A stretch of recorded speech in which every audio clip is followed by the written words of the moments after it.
नमस्कार, मैं नंदू। आप लोगों का स्वागत है हमारे चैनल ऑनलाइन एग्जाम में। हम लोग साइंस पढ़ रहे थे। साइंस के क्रम में केमिस्ट्री चल रहा था। केमिस्ट्री में 8 वीडियो अपलोड हो चुका है। आज केमिस्ट्री का 9वां वीडियो है। इनसे पहले हमारी वीडियो को जो नहीं देखे हैं, डिस्क्रिप्शन में लिंक दिया हुआ है, आप वहाँ से देख सकते हैं या फिर प्लेलिस्ट से देख सकते हैं। आइए हम लोग शुरू करते हैं आज का क्लास।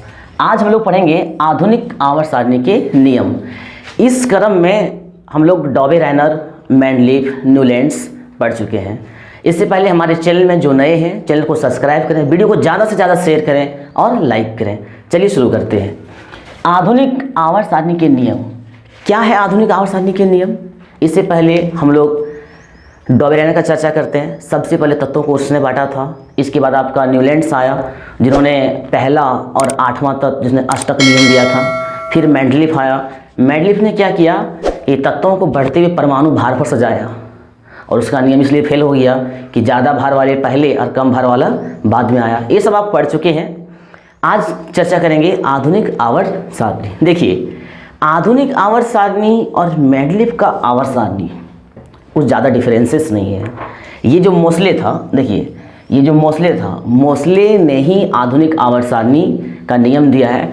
मोसले को कहीं कहीं मोजले भी लिखता है, वो इंग्लिश के कारण होता है, ठीक है, तो ध्यान रखेंगे। मोसले ने आधुनिक आवर्त सारणी का नियम दिया है। और उसने क्या किया, देखिए यहाँ पे आपका है परमाणु क्रमांक। क्या है? परमाणु क्रमांक। ये अभी तक जो चल रहा था आवर्त सारणी के नियम, चाहे वह डॉबे राइनर हो, चाहे वह मेंडलीफ हो, चाहे वह न्यूलैंड हो, सब परमाणु द्रव्यमान भार पर दे रहे थे।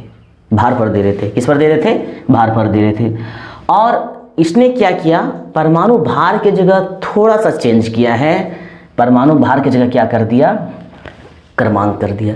परमाणु क्रमांक बोले तो परमाणु संख्या, ठीक है। परमाणु क्रमांक बोले तो परमाणु संख्या। इससे पहले जो चल रहा था वो क्या था? परमाणु द्रव्यमान था। पहला क्वेश्चन मान लीजिए। क्वेश्चन कैसे उठता है? आधुनिक आवर्त सारणी का आधार क्या है? आधुनिक आवर्त सारणी का आधार क्या है? अब आपका ऑप्शन क्या देता है? परमाणु क्रमांक, परमाणु द्रव्यमान, इस तरह से आपका ऑप्शन होता है। तो परमाणु द्रव्यमान पहले था, लेकिन आधुनिक आवर्त सारणी जो है वो किस पर है? परमाणु क्रमांक पर है। किस पर है? परमाणु क्रमांक पर आधारित है। पहला सवाल, आधुनिक आवर्त सारणी किसने तैयार किया? मोसले ने तैयार किया। आधुनिक आवर्त सारणी किसने तैयार किया? मोसले ने तैयार किया। आधुनिक आवर्त सारणी किस पर डिपेंड है? परमाणु क्रमांक पर डिपेंड है, यानी कि परमाणु संख्या पर डिपेंड है। परमाणु संख्या किसे कहते हैं? किसी भी परमाणु के केंद्र में जो प्रोटॉन होता है उसी को लोग क्या कहते हैं? परमाणु संख्या कहते हैं। अब टोटल तत्व कितने हैं? 118 है। 118 में 92 तत्व जो है आपका प्राकृतिक है, यानी कि नेचुरल है, ठीक है। 92 तत्व जो है वो आपका प्राकृतिक है, नेचुरल है, जिसे मानव ने नहीं बनाया है। इसके बाद 118 में आप माइनस कर दीजिए 92, जितने तत्व बचे वो आपका आर्टिफिशियल तत्व है, वो आपका कृत्रिम तत्व है, ठीक है। तो अभी आपने समझा कि प्राकृतिक तत्व कितना है? 92 है। आधुनिक आवर्त सारणी का नियम किसने दिया? मोसले ने दिया। आधुनिक आवर्त सारणी किस पर आधारित है? परमाणु क्रमांक पर आधारित है, परमाणु संख्या पर आधारित है। उसमें क्या बताया कि किसी भी तत्व का फिजिकल और केमिकल, ठीक है, किसी भी तत्व का फिजिकल और केमिकल, ठीक है, भौतिक और रासायनिक गुण जो होता है परमाणु क्रमांक के गुणनफल था।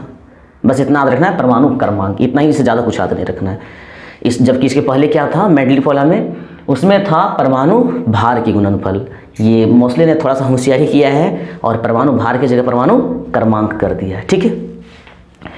अब हमारा इलेक्ट्रॉनिक विन्यास का एक वीडियो था, अगर आप उसको नहीं देखे हैं तो प्लेलिस्ट में जाकर इस वीडियो को देख ले, ताकि अभी जो बताने जा रहे हैं वो आपको ज़्यादा समझ में आएगा। क्या है, एक क्वेश्चन आया था एग्जाम में, एसएससी के एग्जाम में आया था। उसमें था कि सोडियम जो है किस ब्लॉक का तत्व है। अब सोडियम किस ब्लॉक का तत्व है, ध्यान दीजिए।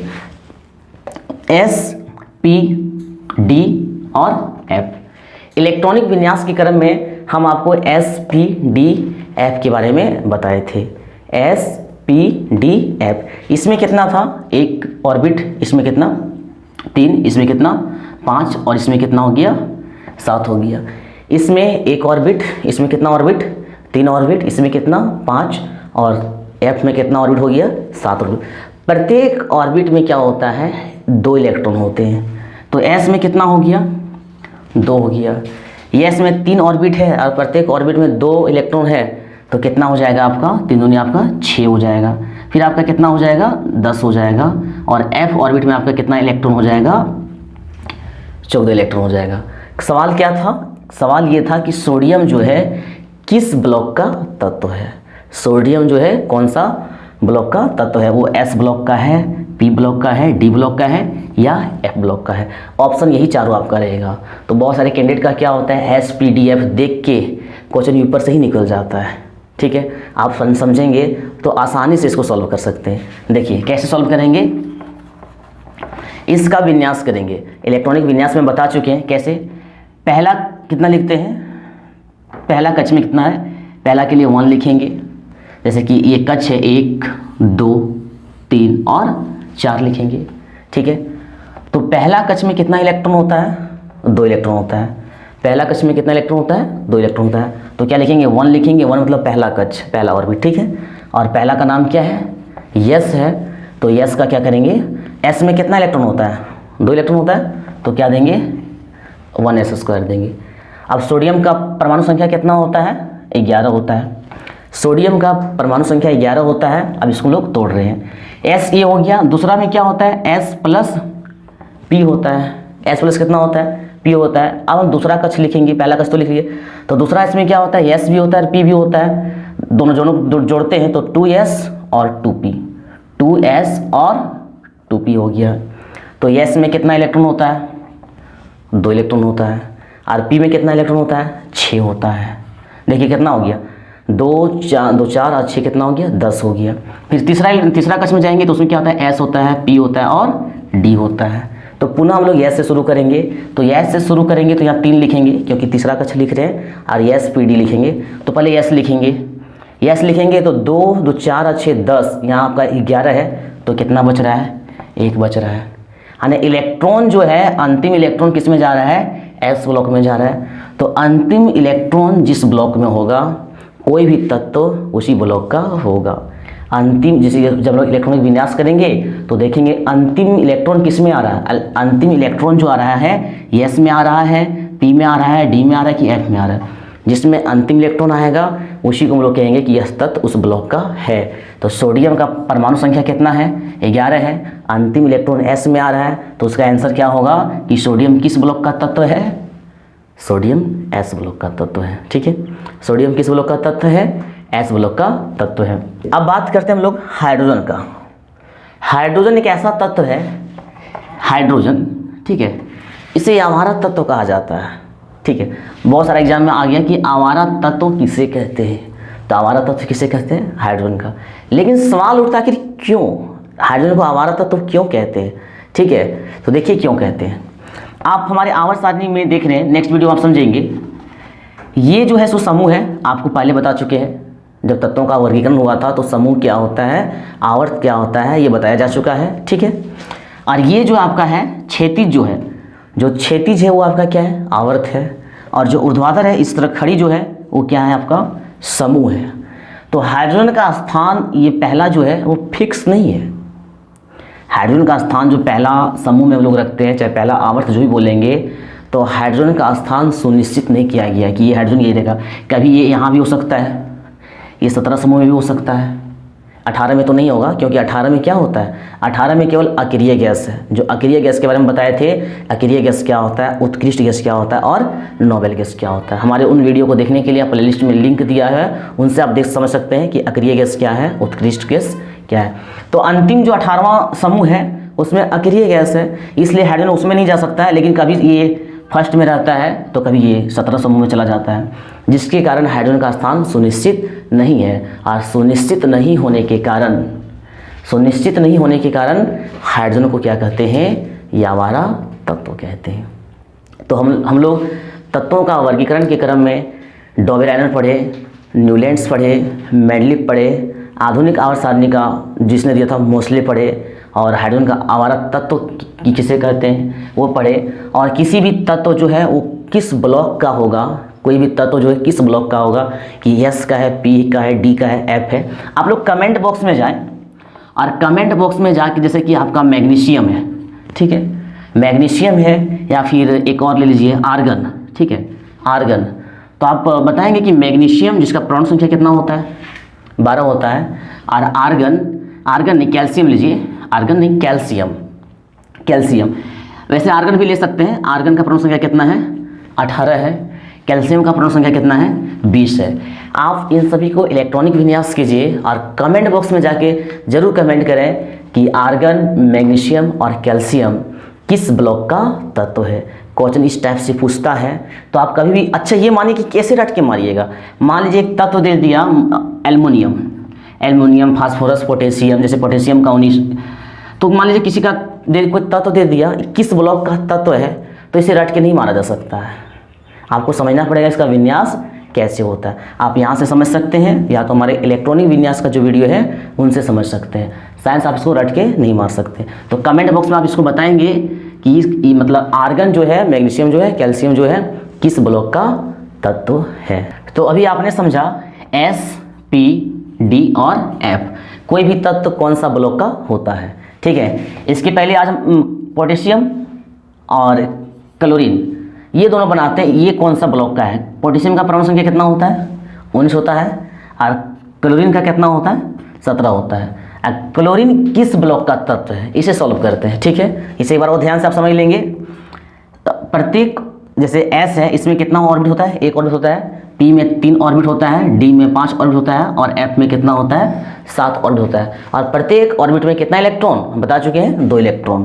तो एस में कितना इलेक्ट्रॉन हो जाएगा, 2। अब पी में 3 ऑर्बिट है, एक ऑर्बिट में 2 इलेक्ट्रॉन, तो 3 ऑर्बिट में कितना इलेक्ट्रॉन हो जाएगा, 6 इलेक्ट्रॉन हो जाएगा। डी में 5 ऑर्बिट है, तो प्रत्येक में 2 इलेक्ट्रॉन, 10 इलेक्ट्रॉन हो जाएगा। और एफ में प्रत्येक में 2 इलेक्ट्रॉन, कितना हो जाएगा, 14 इलेक्ट्रॉन हो जाएगा। आइए अब हम क्लोरीन का इलेक्ट्रॉनिक विन्यास करके पता कर देते हैं कि क्लोरीन जो है किस ब्लॉक का तत्व है। देखिए ये पहला, दूसरा ऑर्बिट, तीसरा, चौथा। तो पहला है तो पहले के लिए क्या लिखेंगे, 1 लिखेंगे। और पहला ब्लॉक का नाम क्या है, एस है, फिर पी है, फिर डी है और फिर एफ है। तो पहला का एस है इसलिए क्या लिखेंगे, एस लिखेंगे, ठीक है। और एस में कितना इलेक्ट्रॉन होता है, ध्यान दीजिए, एस में कितना इलेक्ट्रॉन होता है, 2 इलेक्ट्रॉन होता है। तो यहाँ कितना लिखेंगे, 2 लिखेंगे। ध्यान देना आपको 17 को तोड़ना है, ठीक है, 17 को तोड़ना है। ये पहला हो गया। दूसरा में क्या लिखेंगे, पहला प्लस वो दोनों मिला के, यानी S plus P, S plus P. तो दूसरा कक्ष के लिए लिख रहे हैं तो क्या देंगे, 2 देंगे। और क्या है, पहले एस है, पी है, यानी 2 एस और 2 पी। तो एस में कितना इलेक्ट्रॉन, 2 इलेक्ट्रॉन, पी में कितना इलेक्ट्रॉन, 6 इलेक्ट्रॉन। तो यहाँ कितना दे देंगे, 6 इलेक्ट्रॉन दे देंगे, ठीक है। कितना हो गया, 2, 4 और इधर 6, 10 हो गया, अभी तक नहीं हुआ। तीसरा कक्ष में जाएंगे, तीसरा में हो जाएगा आपका S plus P plus D, ठीक है। तो तीसरा कक्ष में जाएंगे तो यहाँ 3 लिखेंगे, क्या लिखेंगे, 3, यानी तीसरा एस, 3s, 3p और 3d, ठीक है। और एस में कितना इलेक्ट्रॉन, 2 इलेक्ट्रॉन, पी में कितना इलेक्ट्रॉन, 6 इलेक्ट्रॉन। तो देखते कितना होता है, 2, 2, 4, 4 और 6, 10, 2, 12, 12, 6, 18, ज़्यादा हो जा रहा है। और आपका क्लोरीन है कितना, क्लोरीन कितना है, 17 है। तो 6, 18 ज़्यादा हो जा रहा है, तो यहाँ क्या करेंगे, 5 लिखेंगे। कितना लिखेंगे, इसमें कितना लिखेंगे, 5 लिखेंगे। अब देखिए 2, 4, 6, 10, 10, 2, 12, 12 कितना हो गया, 5, 17 हो गया। तो ये जो अंतिम इलेक्ट्रॉन जो है कौन सा ब्लॉक में है, पी ब्लॉक में है। अंतिम इलेक्ट्रॉन जो है सो पी ब्लॉक में है, अर्थात हम कहेंगे कि क्लोरीन किस ब्लॉक का तत्व है। अगर ऐसा सवाल आता है क्लोरीन किस ब्लॉक का तत्व है, तो इस तरह से हम लोग इलेक्ट्रॉनिक विन्यास करेंगे और क्या बोलेंगे, क्लोरीन जो है पी ब्लॉक का तत्व है, पी ब्लॉक का तत्व है। इसमें आपको रटने से काम नहीं चलेगा, बस इस तरह से आप समझते जाइए। अब आपका एक पोटेशियम है, तो पोटेशियम को भी समझ लेते हैं कि इसको कैसे करेंगे। पहले देखिए, पहला को क्या लिखते हैं, यहाँ लिखते हैं पोटेशियम, ठीक है। पोटेशियम का कितना होता है, 19 होता है। तो सबसे पहले क्या है, यस, यानी पहला कक्ष का नाम, पहला कक्ष हो गया, एक से पहला हो गया, यस है। एस में कितना इलेक्ट्रॉन, 2 इलेक्ट्रॉन, चलिए ठीक है। दूसरा में आपका आएगा एस प्लस पी आ जाएगा, तो क्या दूसरा है ना, तो 2s और 2p दे देंगे। तो एस में कितना इलेक्ट्रॉन, 2 इलेक्ट्रॉन, पी में कितना इलेक्ट्रॉन, 6 इलेक्ट्रॉन, 10 हो गया। तीसरा में आपका एस, पी और डी आता है। तीसरा में तो लिखेंगे 3 एस लिखेंगे, 3 पी लिखेंगे और 3 डी लिखेंगे तीसरा में। तो एस में 2 इलेक्ट्रॉन होता है, आपने देखा। पी में 6 इलेक्ट्रॉन होता है। पहले जोड़ के देख लीजिए जरा 19 होता है कि नहीं। तो 2 2 4 4 6 10, 10 और 2 कितना हो गया, 12 6 18, एक घट रहा है। तो डी में कितना होगा, 1 होगा। डी में अधिकतम 10 हो सकता है, लेकिन यहाँ 1 बच रहा है तो 1 होगा। तो अंतिम इलेक्ट्रॉन कौन सा ब्लॉक में है, डी ब्लॉक में है। अंतिम इलेक्ट्रॉन जो है डी ब्लॉक में, ठीक है। तो पोटेशियम, अगर सवाल है कि पोटेशियम किस ब्लॉक का तत्व है, तो आंसर होगा पोटेशियम जो है डी ब्लॉक का तत्व है। तो हमने जो आपको दिया आर्गन के बारे में, कैल्शियम के बारे में और मैग्नीशियम के बारे में कि वो किस ब्लॉक का तत्व है, उसे ज़रूर बताएं, ठीक है। तो आज के लिए इतना ही। यह वीडियो आप लोगों को कैसा लगा कमेंट बॉक्स में कमेंट जरूर करें, इससे हमें थोड़ा सा संतुष्टि मिलती है और अच्छा लगता है। वीडियो बनाने के लिए और एक्साइटेड हम होते हैं। तो कमेंट जरूर करें और चैनल में नए हैं तो सब्सक्राइब करें, लाइक करें, वीडियो को ज़्यादा से ज़्यादा शेयर करें ताकि सभी को हमारा मेहनत का फ़ायदा मिल सके। मिलते हैं हम लोग नेक्स्ट वीडियो में, तब तक के लिए धन्यवाद।